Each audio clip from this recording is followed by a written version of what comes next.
Just glad I know this place now. So without further ado, um, the raging rocks and chivalrous shocks shall break the locks of prison gates. The Phoebus' car shall shine from far and make him mar the foolish face. I didn't write that. But I do love words. I believe in their transforming power, and a great man who actually helped change my life always starts or asks the people he meets with, what's your story? Had I been witty enough when he asked me this question, I would have said, with words. We all start our stories with words, right? How many of us start the day with reading a newspaper or watching a news channel, maybe looking traffic weather together, right? Just help us through the day. For me, it's nothing better than starting the day with reading a newspaper and a cup of coffee, just relaxing for that 5 minutes, seeing what I want to see, and then heading off for the day, right? My irony now is, if my name was in the newspaper tomorrow, what would follow would probably be ex-convict, prisoner, violent offender, parolee, words like that. Fortunately, my grandmother still just calls me John. But that's my irony. But I still have a tremendous amount of respect for words and what they do. I did a 12 to 14 year sentence for manslaughter and 2 10-year current sentences for armed assault and dwelling and mass armed robbery. Stemmed from a drug deal that led to an armed robbery that unfortunately left another young man who was just a little bit older than myself at the time being shot and killed. I wasn't the one who shot that individual, but because of my participation in the robbery, I was considered just as guilty. Obviously, criminal justice system was way beyond me. I made my bones with my sentence. I served my sentence. I tried to make the best of my time.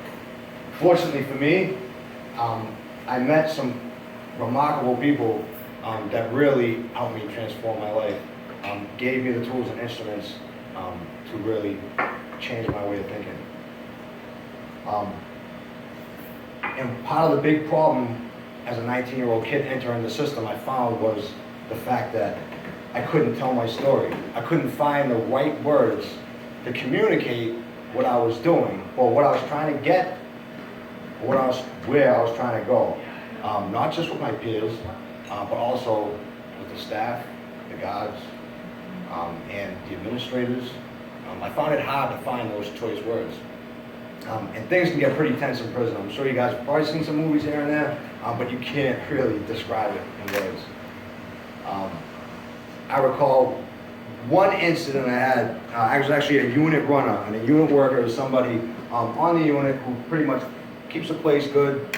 They have to, have to interact with the guards, and also maybe clean up a bit, maybe keep everything in line, maybe change the trash here and there, maybe make sure everything's clean on the countertops, windows, cell doors, stuff like that. Part of those jobs is making sure all the chemicals are accounted for, all the chemical bottles are accounted for, because God knows you can make like some pretty crazy stuff with a plastic instrument.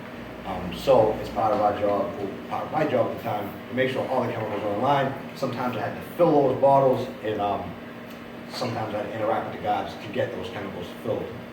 I remember one time I was walking into a closet where they stored these chemicals, and there was one guy that was in there by the name of Hyde, a sergeant, who was on the phone, pretty heated conversation going on, way beyond me, but I really didn't know. All I knew was I had to fill this chemical bottle, right? So he's got this heated conversation. I go, hey, where's the Windex, or whatever, and he goes, found some choice words, pretty colorful language, and later on I'm going to use this language so you guys' discretion, just so you know kind of, the stuff you do here and there. And he said, fill the fucking bottle yourself. I'm like, who are you talking to like that, right? I'm a young kid, right? I didn't do nothing to this guy. And within a flash, phone was down. Guy had me, we're wrestling. Next thing I know, we're in pretty much a stalemate, locked up. I got this big scratch on my face. He's got this big gouge on his forehead. And he pretty much asked me, are you done? I said, yes. So let me go. I go back into the unit, no bottle, no chemicals. I pretty much just went back into myself, waited for the door to close, and waited for count. Count's a major thing that happens 4 times a day throughout the street. Make sure everybody's accounted for, pretty much. So this door closes. Now I know, like, I'm done, right? Like, cops are coming on. I got assaulted an officer. Here's more time that I obviously didn't need at this time, right? It's over, right? Sure enough, everything's quiet. Count doesn't come yet, and which just makes it worse for me because I'm like pacing to myself back and forth, thinking, what the hell's gonna happen? My cell at the time was on a tier, right by the metal steps. And sure enough, this officer, I just hear the steps coming up. Oh, here we go, right? He looks at me through the observation window. I'm by myself in the cell. I obviously stand back. Cell door opens. He walks in, hands in his pockets, which is kind of good because it kind of like mellowed out. And I know what this guy was going to do. He looks at me and he says, everything all set? I'm like, I go, yeah. He goes, anything happen? I said, you do? He goes, all right. Turns around, walks up, cell door shuts. I ain't here about it for a long time. So that day, well, probably, no, it was that weekend, I go up to church because it's one of the only few places you can go to have a peace of mind. Talk to the deacon, his name is Deacon Dave, great guy. He was a guy you could pretty much tell anything to, he kept it to himself. Told him about it, and he knew the officer, he said, yeah, it happens all the time, And he told me, he goes, why don't you start going to the book club? Book discussion group, every Monday night. I said, he goes, you're always talking about reading books and stuff, and you should probably go. I said, all right, why not? Sure enough, that Monday night, I went up, met these 2 volunteers that came in, volunteered their time, out their day, and was asked that question, what's your story? And changed my life. What I found was that I love to read, but I wasn't really reading the right stuff, I guess. These guys really provided me with some great books to discuss. And I always knew that I read a lot of books, but I never really talked about them either. They influenced me with some great stories, and a lot of times the stories they give me, I was kind of unsure of, didn't know like what I was going to get out of it. It was like, could I relate to a story of this magnitude, whatever. I remember they gave me a book called The Remains of the Day, great book. Brilliantly portrayed Anthony Hopkins, right? Great movie. Of this butler in World War II England. I just got this book, I was like, this is going to be terrible. I'm not going to get it. But what I found was reading the story of this butler in England, right? Very institutionalized. I was like, whoa, I know this guy, right? This is the same stuff here. It was great, right? And then we had great discussions over that. And it provided me with a different point of view. That was the best thing about it. Especially like first person narration, stuff like that. You really put yourself in that character's or that person who's telling that story's frame of mind.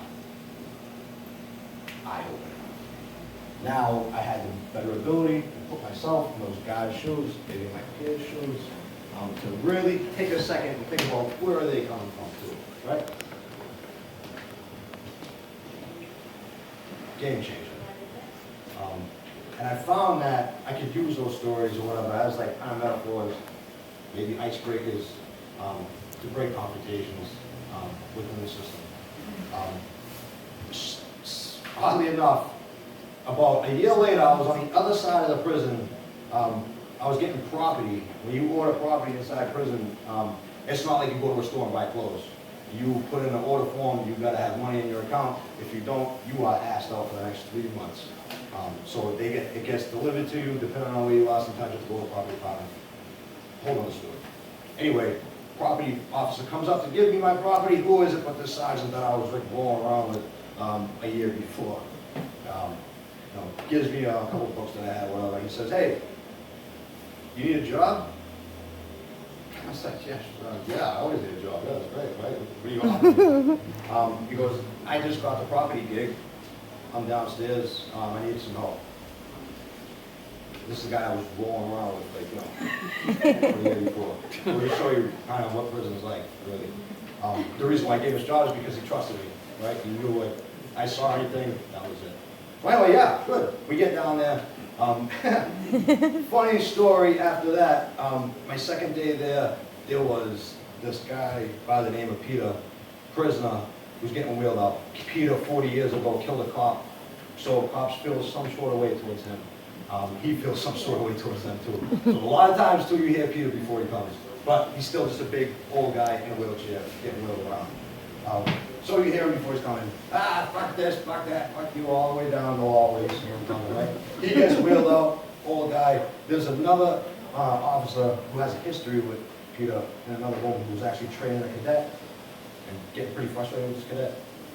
But nonetheless, he knew Peter was coming, made it a point to be in his path on the way, Peter's way out the door. Sure enough, Peter sees him and they start going right at it. Real colorful language, like I said. Had a few choice words for each other.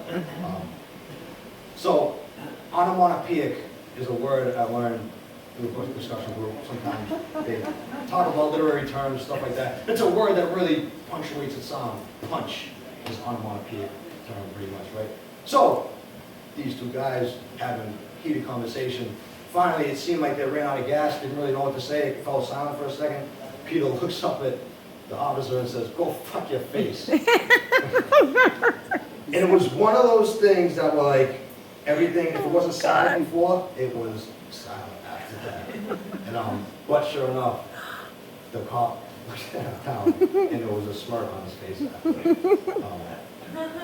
And it just goes to show you that, like, the power of words, right?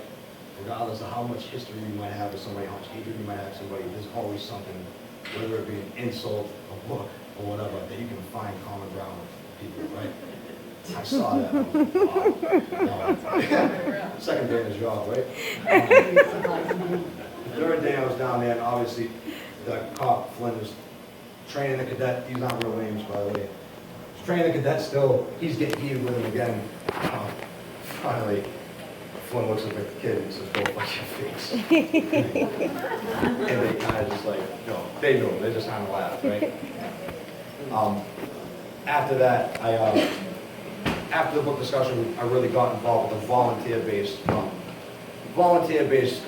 sessions that they had, or programs that they had. They had other programs that offered bedtime and stuff like that, but the real better programs were volunteer-based.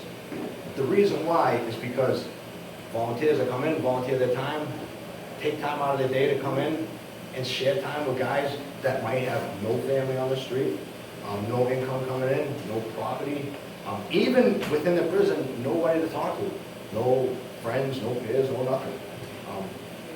It was great. Everybody ended up forming these groups just voluntarily. AVP is one of those groups.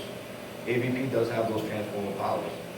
And for me, I would love to see, it's my vision, it's my hope, that one day maybe the officers might be taking part in those AVP courses. Obviously not in the same room as inmates because there's a big security issue going on, but maybe in a room next door. Maybe they might, have something to share after that. Whether maybe even if they thought AVP was horrible, right? Maybe they might find themselves on a walkway and say, "Hey, did you just do that program?" Yeah. Terrible, right? Yeah, exactly. Who's to say they wouldn't have had bad conflict after that? Now they got something to share, right? Yeah. That's part of the transforming power. And I don't want to take up too much time, so that's it. Thank you guys.